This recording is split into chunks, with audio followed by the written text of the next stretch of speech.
the reflector still lives. What is it? Well, we're killing people by blocking. So that's the thing. Find out how it works. This is nuts. Hey, it's Dan, and welcome back to Unified Gaming. Now in today's video, I'm going to share with you the reflector. This is a Warden PvP build that is designed to reflect damage back to the attacker. And before you worry about it, like what if they don't attack me, we do have actually really good damage sources even if they don't hit us, so don't panic there. Now, just a quick disclaimer before we jump into the build. This is a troll build. It's really trolly, it's really mean and sort of cheesy, but it's fun to play, and it does not work in Cyrodiil. So if you are looking for something in Cyrodiil, this does not work, but it's really potent in battlegrounds, and it's also good in Imperial City. If you do any of those modes, I'll definitely watch this video and as much as you can, because you might come across this and it's really annoying to fight. So with that kind of out of the way, we're just going to jump straight into the build and go through the gear, the race, the Mundus, everything you need to know. So sit back, relax and enjoy.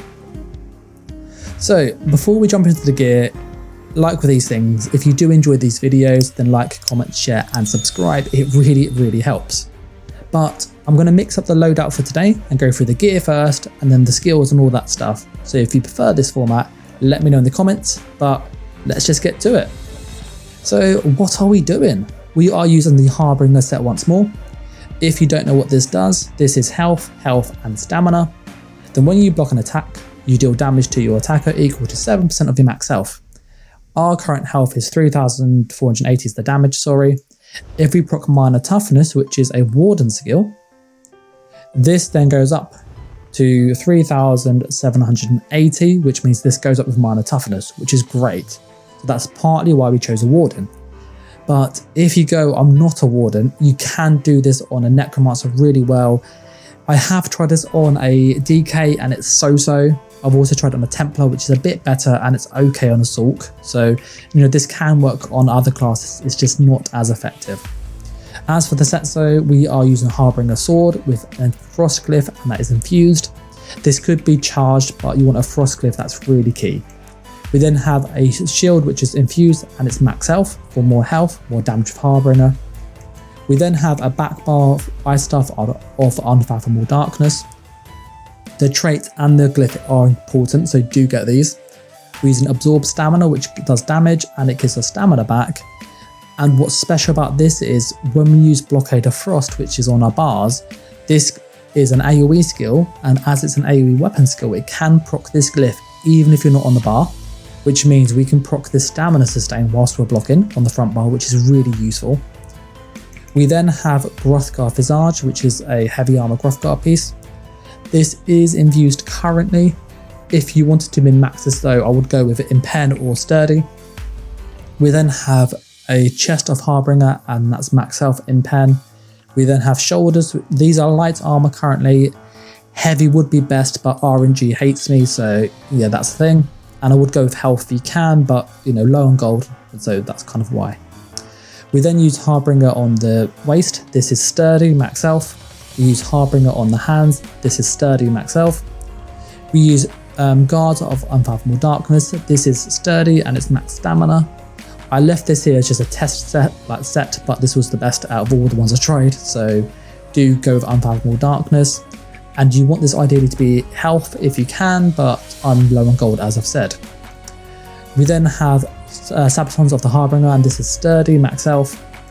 For the jewellery, we are using a necklace of Unfathomable Darkness. This is robust and it's got reduced block. You could change this to healthy or infused, in all honesty. Healthy would be the better out of this. And we also have a ring as well, exactly the same, so same as before. And then to round off the set, we use Malakath, which is phenomenal.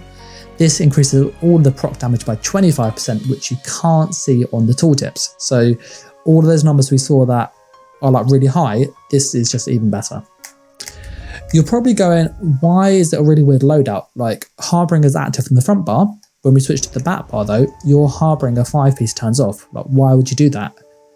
Well, we do this because we can turn on Unfathomable Darkness on the back bar. But now this 5-piece is on, we swap bar. This 5-piece is now off. So why are we doing this? Well, when you proc Unfathomable Darkness, it's a buff on the player, so it sits around you, which means you can swap bar and the effect is still on you, which will still look for people and attack them. Which means we can get this in the build, full set of Harboring on one bar, we can get a full set of Unfathomable Darkness on the back bar, and a full monster set, and a mythic item. So this is the best way to stack as many proc sets as we can, as well as Madlakath, and that's why we're doing this. If you don't, I don't want to use, Unfathomable Darkness, you could use Wrath of Elements, that's absolutely fine. And you could also go and add on some trainee with the other pieces there. But that is the sort of sets and why we use what we use. So let me know what you think of this format. Do you prefer this gear and the stuff at the front? If you do, leave a comment. And obviously the more of the video you watch, that also tells me whether we do this going forward. So yeah. As with the rest of the build, so the kind of character sheet and the race, first and foremost with the race, if we go down to our race, it is a Nord. Nord gives us health and frost resistance, it gives us stamina and ultimate generation, and it gives us armor. If you are not a Nord though, don't panic. You could do this as an Argonian really well, or an Imperial. Those are kind of like the best 3 races for this kind of build.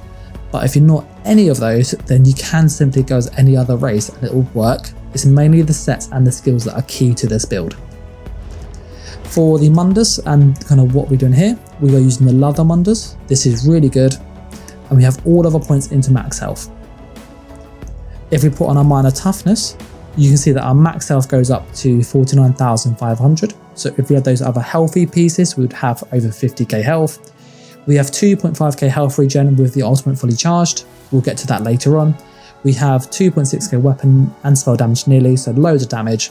And we have quite a bit of armor, 20k of each armor unbuffed. With our buff on, our armor now goes up to 26 and 26. But bearing in mind, we are blocking for a lot of this, so our block is really cheap and we can sustain it because we get stamina back whilst we block. And then we also have Bewitched Sugar Skulls as well. You'll notice as well that I'm also a vampire on this. I was testing a few things and I was testing Vampiric Drain. There's a morph of this that gives you stamina back, which is really useful for when you're low stamina.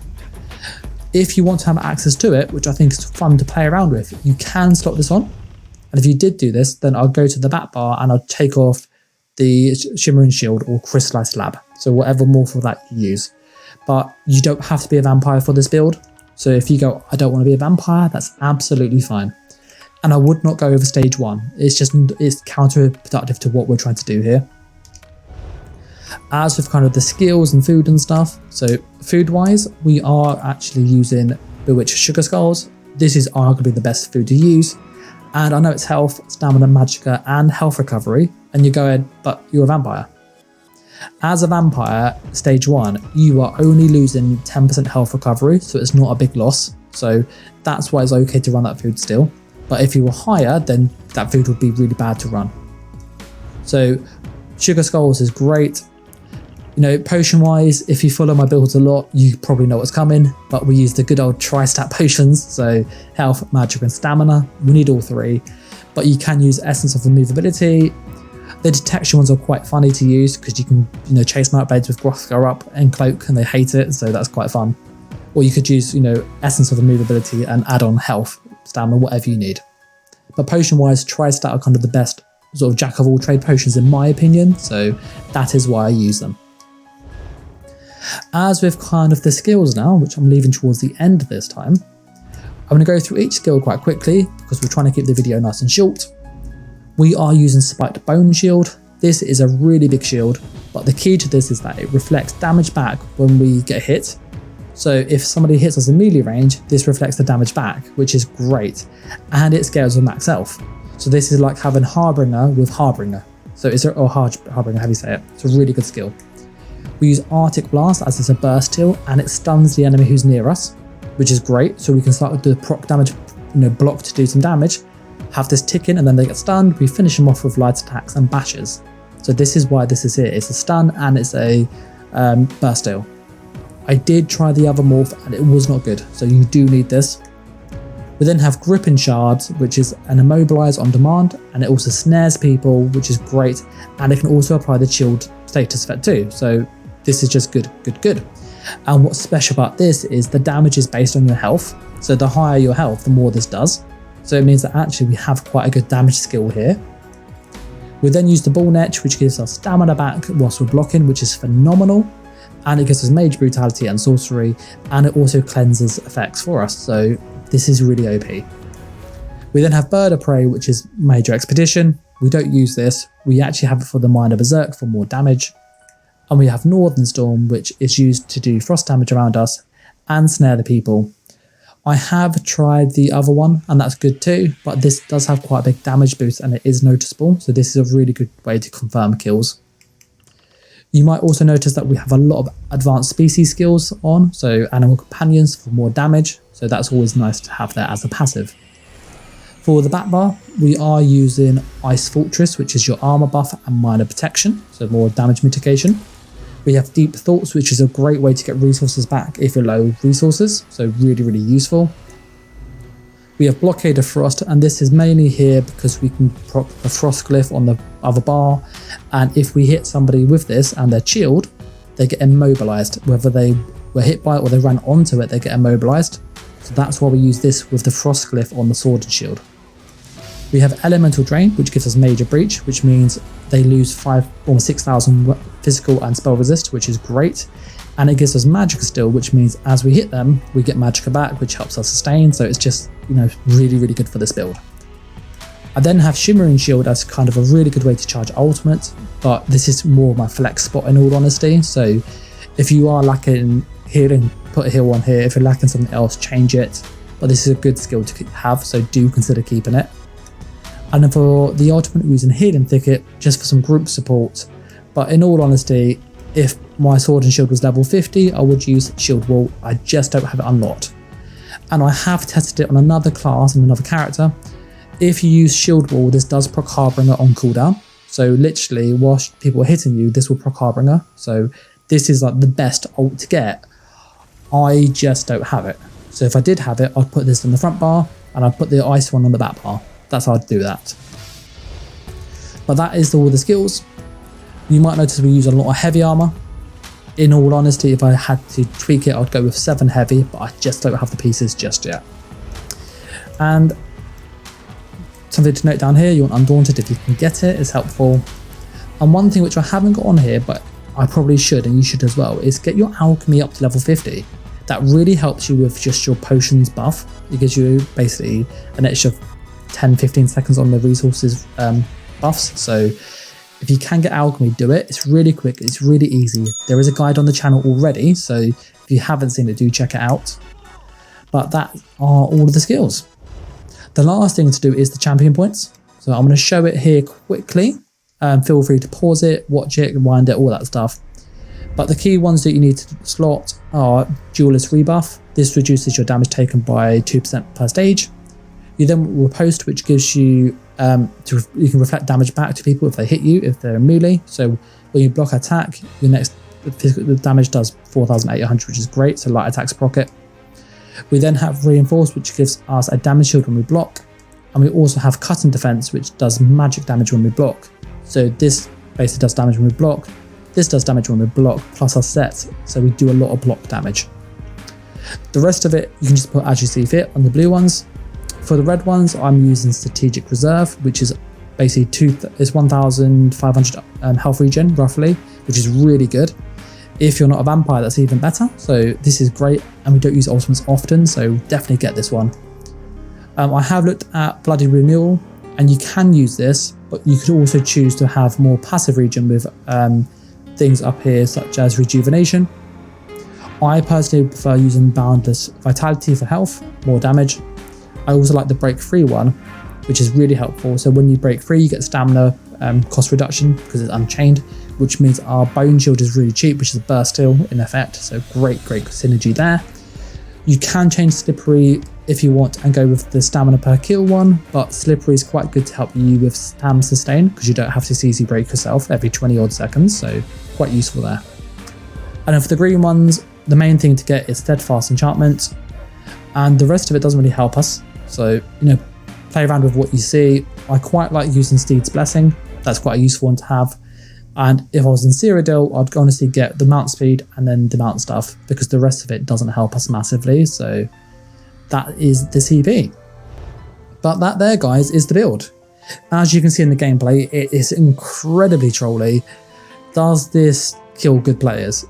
Not really, in all honesty. It can punish them, you can chase them, you can snare them, you can proc them to death.